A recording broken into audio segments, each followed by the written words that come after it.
Zalapastráns? Tolainas? Un videoxogo con palabras como estas? Existe. Isto é Xogando en Galego, o lugar onde falamos deses videoxogos que podes atopar en galego.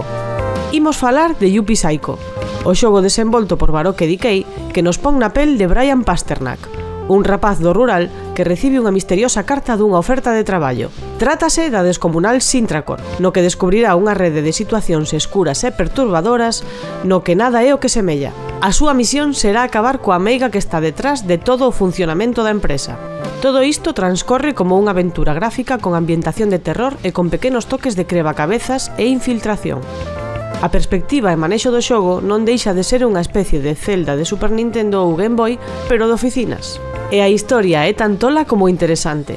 Contamos cun abano de personaxes e situacións que nos deixarán entre o medo e escachar a rir, especialmente con personaxes como o Trasgo ou Sosa, a nosa compañeira de sala.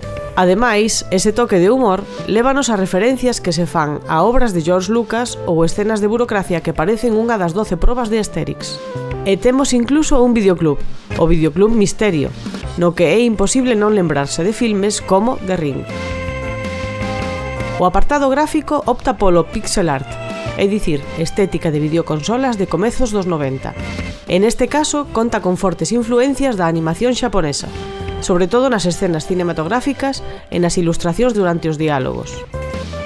O concepto visual non se queda nun pixel art plano, senón que se completa na iluminación dos recintos, nos que en moitos casos teremos que tirar de lanternas ou outros obxectos para poder percorrer as salas deste edificio. O apartado sonoro contribuirá a poñer o toque de misterio e terror.